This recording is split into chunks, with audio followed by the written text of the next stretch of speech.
Okay, so you want to own a gas station. Good news. There are 152,000 of them in the United States. They are, by volume, one of the most common businesses in the country. They sit on nearly every major intersection in every city of America. They are open around the clock. They sell a product that every single person who owns a car needs to buy, with complete predictability, on a recurring basis, for as long as they own that car. It sounds like the safest business in the world. It is not. The average gas station in the United States earns a net profit of between 3 and 7 cents per gallon of fuel sold. 3 to 7 cents. The average pump price in 2024 was around $3.50 per gallon. That means for every dollar a customer hands you at the pump, you keep less than 2 cents. The other 98 cents goes to the oil company that supplied the fuel, the taxes baked into every gallon by federal and state governments, and the cost of running the equipment that dispensed it. The average gas station sells around 4,000 gallons a day. It's 7 cents a net profit per gallon on a good day. That's $280 in daily profit from fuel. In a year, that's roughly $100,000 before expenses.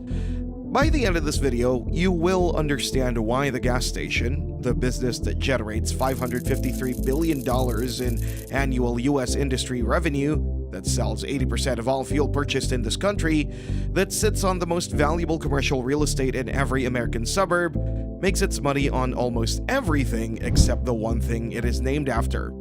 And you will understand what is buried under the ground beneath it that could cost you everything you own. Let's start with what it actually costs to get in.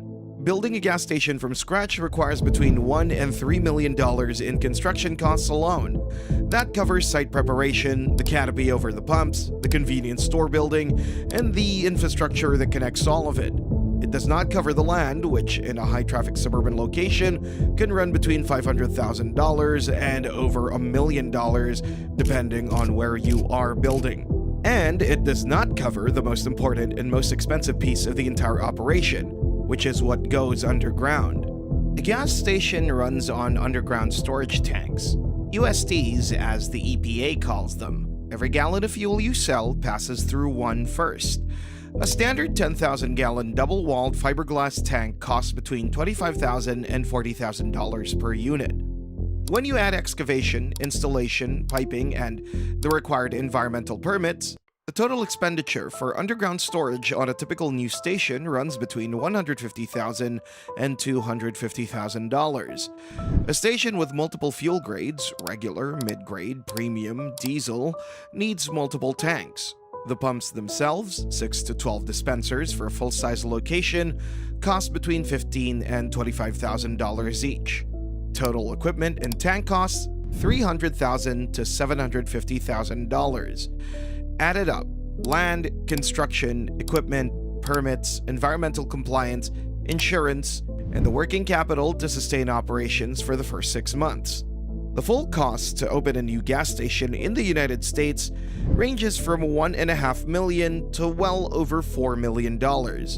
And you haven't even sold a single gallon yet. Now, let's talk about what you're actually selling. Fuel is a commodity. You didn't make it. You didn't refine it. You did not transport it. You bought it wholesale from a supplier, either a major oil brand like Shell, BP, or Chevron if you're operating a franchise station, or an unbranded wholesaler if you are independent. And you are reselling it at a markup so thin that it barely registers. The math on a franchise station is the most constrained. You pay the brand's franchise fee, follow their pricing guidelines, use their approved suppliers, and put their logo in everything. In exchange, you get brand recognition, marketing support, and a supply chain that keeps your tanks full. What you give up is flexibility. Your fuel price is largely set for you. Your supplier is chosen for you. Your store layout is dictated to you. The math on an independent station gives you more control. You can negotiate your own supply deals, set your own prices, and stock your convenience store with whatever you want. But you are building customer loyalty from scratch, which on a product as interchangeable as gasoline, where most customers choose a station based entirely on price and proximity, is a harder problem than it sounds. In either model, the net profit margin on fuel is under 2%. That number has not meaningfully changed in decades. Fuel prices fluctuate violently.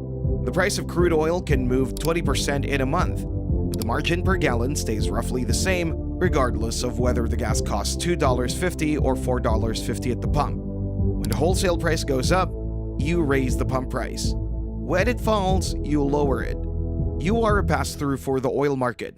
The price gouging people accuse gas stations of during price spikes is almost entirely at the refinery and distribution level, not at the retail level. The station owner is caught in the middle, keeping their 3 to 7 cents while customers yell at the pump. This is the fundamental problem with the gas station business. You're running a high-volume, high-overhead operation to deliver a product on which you earn almost nothing. The fuel exists to get people to stop. What you actually need them to do is come inside. Convenience store sales are where the economics of a gas station actually work. In 2024, in-store sales accounted for 37.1% of total gas station revenue, up from 33.8% the year before. The gross margin on a bottle of water, a bag of chips, a cup of coffee, or a car wash is not 2%. It's closer to 30 to 50%. A customer who buys $50 in fuel and spends $4 on a coffee has just handed you more profit on that coffee than on the entire tank of gas. The entire strategic logic of the modern gas station is built around this fact. The canopy, the pumps, the underground tanks, the $2 million in infrastructure, all of this exists to generate foot traffic for a convenience store. You're not running a fuel business with a shop attached. You're running a shop that uses cheap fuel as its customer acquisition strategy. The most profitable gas stations in the country understand this completely. They've expanded their food service operations into full kitchens. They sell branded coffee.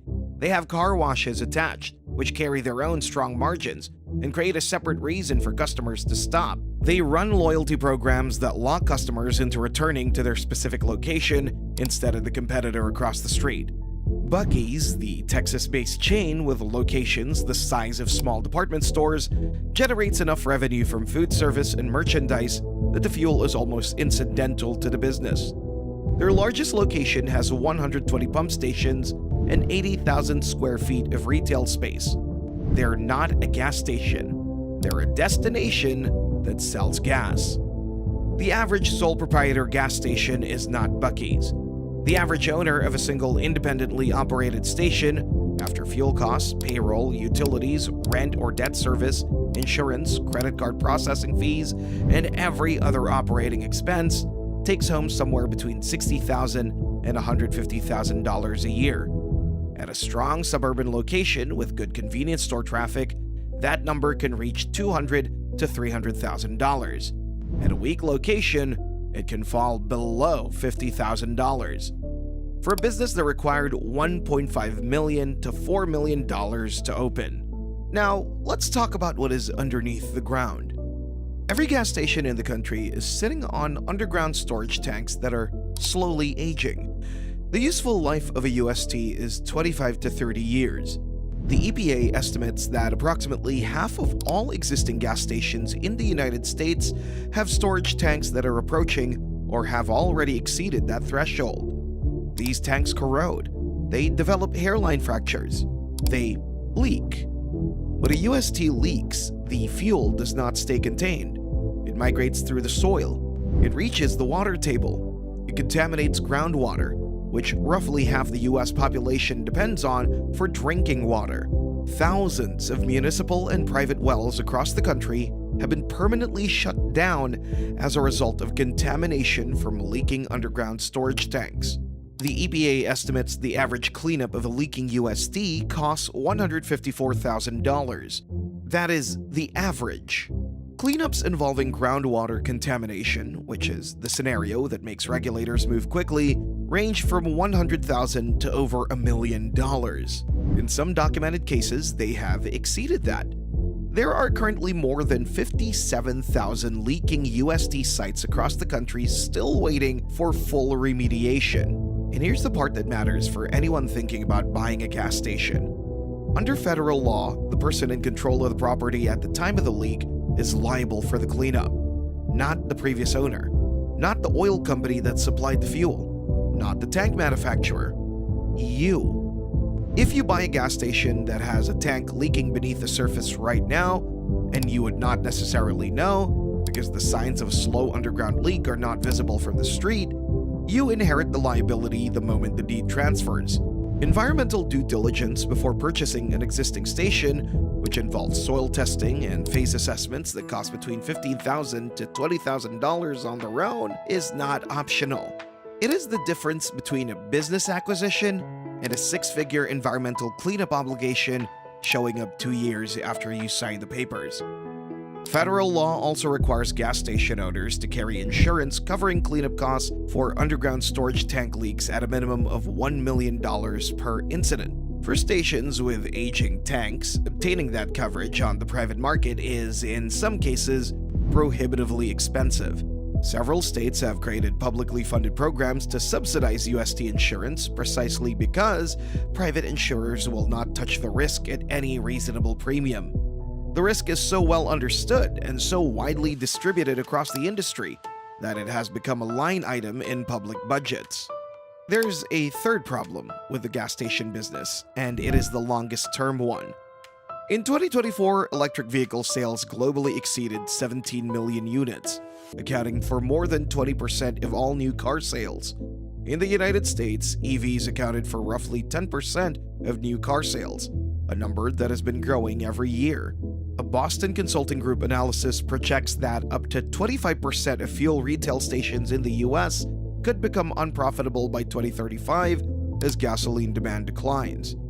In markets where EV adoption accelerates fastest, fuel profits could fall by up to 60% over that same period. The gas station industry is aware of this. The National Association of Convenience Stores spent much of its 2025 annual conference telling operators that the future of the business lies inside the store, not at the pump. Fuel revenues fell 5.7% in 2024 alone. The advice was to expand food service, add car washes, invest in loyalty programs, and reduce dependence on the product the business is named after. This is the existential question sitting underneath every gas station acquisition right now. You're buying into an industry that generates $553 billion in annual revenue, that has enormous physical infrastructure embedded into the American landscape, and that is structurally dependent on a product whose long-term demand curve is pointing downward. The convenience store side of the business is growing. The fuel side is not. Some operators are installing EV charging stations alongside their pumps. Research shows that EV drivers enter convenience stores 45% more often than gasoline customers, spend more money per visit, and are willing to pay a premium for locations that are clean, well-lit, and reliable.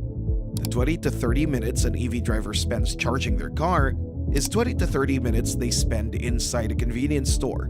The economics of the transition, if you get ahead of it, are not necessarily worse than what they are replacing.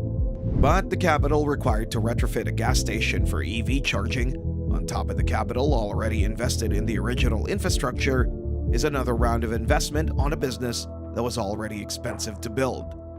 There are 152,000 gas stations in the United States. That number has been declining for 2 consecutive years. In 1984, there were over 200,000. The industry has lost roughly a quarter of its locations over the past 3 decades, and the math driving that consolidation is straightforward. The margins on fuel are too thin for small operators to compete with large chains that have the scale to extract better wholesale pricing, run more sophisticated loyalty programs, and invest in the food service operations that actually generate profit. 60% of US convenience stores are still owned by operators with 10 or fewer locations. They're running the same product the chains are running, for the same margin, with less leverage at every point in the supply chain. The gas station is one of the oldest and most recognizable businesses in American commercial life. It predates the interstate highway system. It was built into the architecture of the American suburb before the suburb existed in its current form. It will not disappear quickly. The 122,000 stations selling fuel right now will not empty overnight, and the 152,000 convenience stores attached to them generated $837 billion in sales in 2024, a number driven increasingly by food, not fuel. But the business you're buying today is not the business it was in 1990. The product that gets people to stop is being disrupted by the most significant shift in personal transportation since the automobile itself. The underground infrastructure that makes the whole operation possible carries a federal liability that follows the deed, and the margin on the thing you actually sell, 3 to 7 cents per gallon, unchanged for decades, has never been enough to sustain the business on its own. The convenience store keeps the lights on, the underground tanks keep the lawyers busy, and the EV charger in the corner is either the future of the business or the most expensive hedge in American retail. You decide.